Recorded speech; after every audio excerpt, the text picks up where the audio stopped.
This is week 4 of TNT, the Anthracite Football League's Thursday night tailgate. Thanks for joining us. As you can see, we have a special guest on this week, Coach McCarroll of the Lehighton Indians. Thanks a lot for joining us. Appreciate it. Thanks for having me. I appreciate it. It's fun to be here. All right, so Coach McCarroll and the Indians were involved in last week's game of the week at home against North Schuylkill. It was a fantastic atmosphere. It was something that we talked about a lot on last week's show. Coach Coop, you covered that game. What do you got for Coach McCarroll? Well, last week we talked about this game. You asked me what I expected, and I said a classic. And at halftime, I thought I was dead wrong because it was a 22-0 North Schuylkill lead. And then, something magical happened in that locker room at halftime. The Indians came out and played a great second half. And, just curious about the adjustments that you might have made at halftime or the motivation or whatever it was. You come out in the third quarter, you want an 18-play drive, chew up most of the third quarter, which, when you're down by 22, you probably don't want to spend that much time scoring, but still, you need to put the ball in the end zone. That was step one. Great opening drive, and had all that transpire for you. Well, a few things. First of all, we had a little momentum actually at the end of the second quarter. Unfortunately, we weren't able to put any points on the board, but we actually did sustain a little bit of a drive there at the end of the second quarter. So we did find a few things that we just wanted to keep going with in the second half. I did say I didn't really make any adjustments, and it's kind of true. I mean, we didn't put any new plays together. We just had some other plays in our back pocket that we saw working a little bit at the end of the second quarter that we knew we could probably piece a drive together in the second half. Now, of course, we didn't plan on having an 18-play drive, but at the end of the day, too, we need a score. So whether it took 8 plays or 18 plays, it didn't matter. Our priority was to get the ball in the end zone. So if we could do that, keep some momentum, which is what happened. Obviously, things snowballed a little bit in our favor from there, and we gained a little momentum. In terms of what went on at halftime, as a coach, when you're down 22-0, there's no magic. There's really no magic. No 22-point play. There is no 22-point play, and I said we don't have any magic plays, we don't have any special plays. What we needed to do was respond to their physicality. Yeah. And you guys, you were at the game, you saw that they kind of took the ball and shoved it right down our throat. I was a little disappointed that we didn't respond a little bit quicker to that, but we did come out in the second half.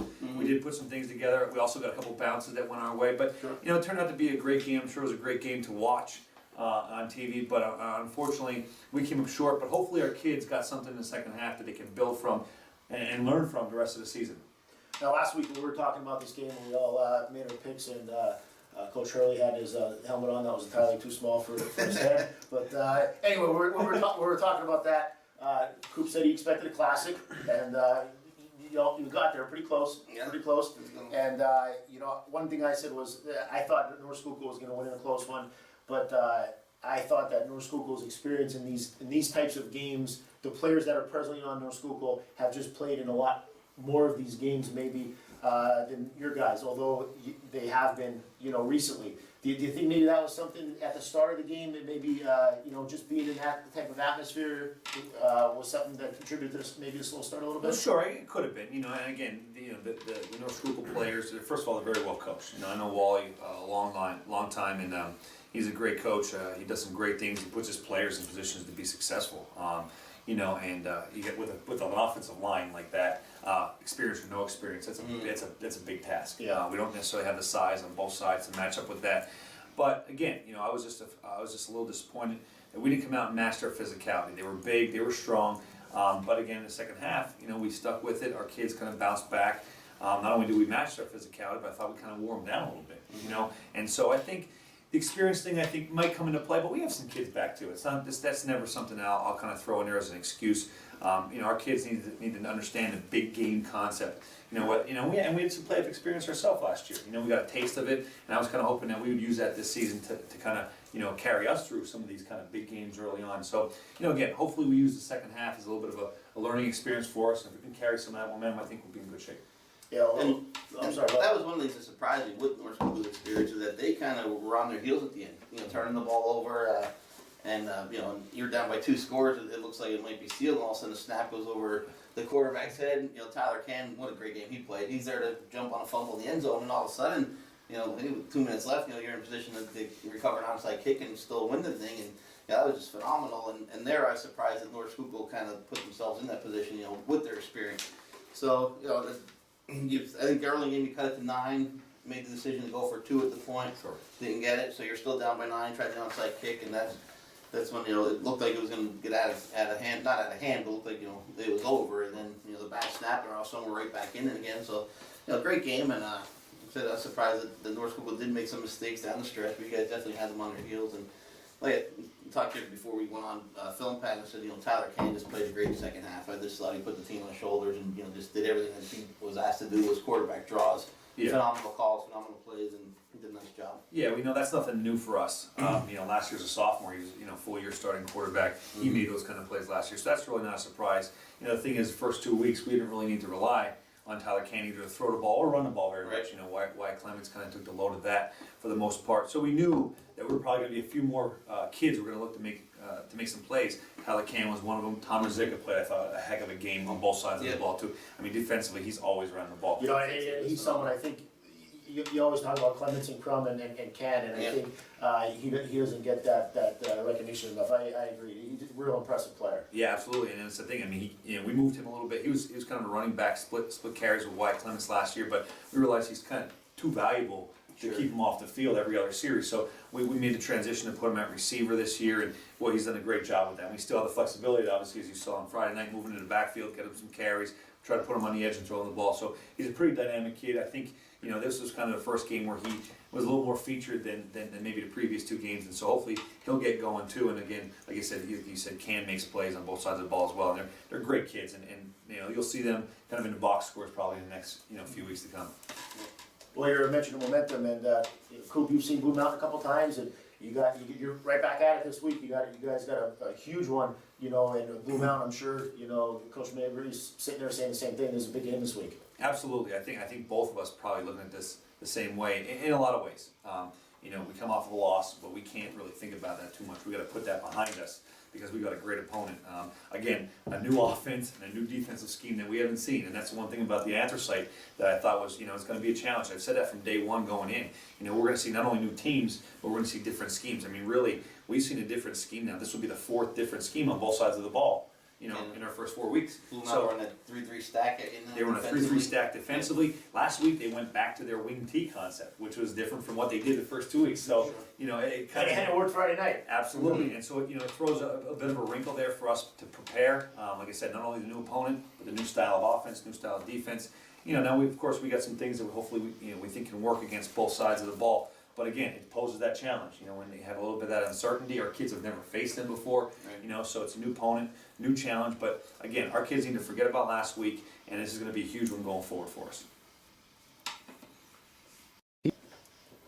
We're talking about Lehighton head coach Tom McCarroll. We just discussed last week's big game against North Schuylkill, and this upcoming week, right back at it against Blue Mountain. First year in the Anthracite League. Overall, what are your thoughts? Well, for me, I think it's exactly what we thought it would be. Not to conjure up the ghost of Denny Green there, but it is exactly what we thought it would be. We came out, we knew we would get Mono Area's best shot, and a lot of people I think were a little deceived maybe by the score because week 2 they come out and they beat Haven. That didn't surprise us at all. We knew that was a good team. We saw them on film, and we were not scared, but we knew that if we let them get loose, that they have some players. Right. Minersville came out week 2. They gave us their best shot. They're a physical team. They're young. I know they got some youth there, and I can see them coming around either later in the season or down the road. And of course, we get the league favorite in North Schuylkill, and then no rest for the weary here. Week 4 we get Blue Mountain, and so we know that we're going to get everybody's best shot. That's kind of the great thing about being in the AFL, and we know, especially some of you guys saw on Friday night, what kind of crowd that's going to bring out. Yeah. And I said that from day one. In my opinion, both as a coach and in being a former player in this area, that's what the kids I think are going to benefit from the most. What the atmosphere is going to be like Friday night, I think is second to none. It's really cool. It is good. Yeah, speaking of that, I mean, what are some differences now you see between the game played now in the Coal region to what it was like when you played? I mean, I know it kind of wasn't that long ago, but obviously enough to have a gaps just even when it was different when I played sports and when Pat played sports as well. Absolutely. 95 is when you graduated coaching? Yeah. Okay. Yeah, so 95 to now. Graduate from Marion, for those of you that didn't Yes. know. Well, yeah. My last season was '94, and back then we didn't have an Anthracite League. Yeah. So we didn't really have the rivalries or the close games across the board. I mean, you look back at my senior year, we played Monty, or we played Panther Valley, we played Tamaqua. Other than that, you know, we were traveling to Mount Carmel, Dallas, Wellsboro. Yeah. You know, I mean, so the reality of it is we didn't have those week in and week out games where you knew you were going to get great crowds, you're going to get tough, hard-nosed football every single week. So that's how it's changed for me. And of course, the game's evolved, and you know, so the offenses and defenses are a little bit different. Yeah. But the style of play from the kids, the individual kids, the kids from these small community towns, Exactly. it's awesome. That hasn't changed. Yeah. They take a lot of pride in representing their communities. We try to instill that in our kids as well, and so that's why I think we're such a great fit. But you know, it's changed a little bit in terms of I think for the better. Because now you have, you know, not too much travel. You have more rivalries. Like I said, we never played Jim Thorpe, Yeah. you know, when I was there, and so obviously Jim Thorpe being so close has now established itself as a, you know, really, I think, you know, kind of a front runner. Look what they did last year. They're off to a great start this year. So, man, it just creates great week in and week out game day atmospheres. And yeah, and also I also personally don't think that we have the Eastern Pennsylvania Conference. You know that's kind of our neighbor conference here, and they always get so many accolades for all the kind of players they produce.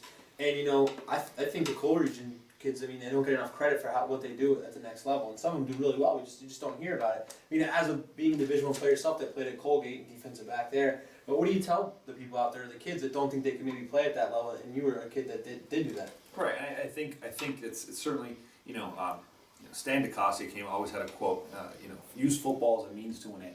You know, there's not many kids that might play in the NFL, and that's anywhere. Yeah. You know, whether it's the Lehigh Valley or the Coal Region. Yep. But if you can use that to maybe help your education, Exactly. and enhance that, maybe pay a couple bucks, a couple bills Yeah. at the next level, then so be it. You know, and that's something that we've tried to, you know, kind of preach to our kids. If you just love the game a little bit, you want to go to college, put those two things together. You know, whether it be Division III, Division II, or otherwise. You know, and you look at, I mean, you say people in Lehigh Valley, maybe they get a little bit more of the attention, but if you really look back, you know, through the years, there's some really, really good players that have come out of the coal regions that have played it. And I'm not talking just Division III. I'm talking Division I AA, Division IA, and they've done very, very well for themselves. Oh yeah. You know, getting back to the atmospheres a little bit, can you kind of compare what it was like maybe last year, hopping on a bus, traveling an hour, you know, let's face it, playing in front of sparse crowds, and compared to what your guys are dealing with now? I mean, it's I'm thinking as a player, it's got to be exciting. Absolutely. You know, and we do, I think we just as our own community, we do such a good job between our fan following. Our band is phenomenal. Yeah. I have a great relationship with Mr. Buffington is our band director. He does a great job. He almost reminds me of a football guy. Yeah. And he gets just as jacked up for Friday nights, and he gets the kids involved. They love it. They love it. And, you know, so that's a great thing. So when I know that our community takes ownership, and the example I always go to, unfortunately, is last year we went up to East Stroudsburg North. It was an hour and 40-minute bus ride. We were their homecoming, and we had more people there than they did. And that's frustrating, you know, because the kids put so much time in preparation, and you don't play for the fans, but at the end of the day, when you walk away from high school sports in general, you remember some of those great games, those great crowds, you know, that you got to play in front of. And now we can do it almost in a week in and week out basis. You know, as I mentioned, I think one of you guys mentioned that we played Myersville at home as a home opener, and it was a better crowd than any of the Mountain Valley teams that came last year. Yeah. And so that says a lot about this league. Yeah. Well, moving forward, Coach, what's your goals for the rest of the season? You know, we've said this from the time we've taken over as a staff is we really do try to work 1 week at a time. You know, so we don't try to look forward to it. I know it's kind of cliche, but at the end of the day, especially come off a loss, we can't. We can't look ahead because we've got so many good teams coming in. But if we look past somebody like Blue Mountain, we're going to get our butts handed to us. Yeah. And we can't afford to do that.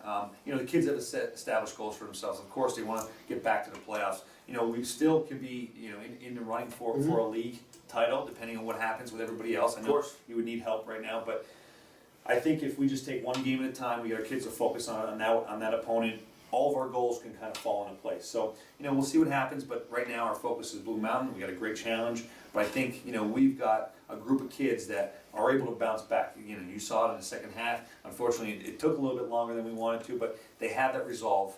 And so if we can put it together from the start of the game, we can put ourselves in good shape for the rest of the season. Great stuff.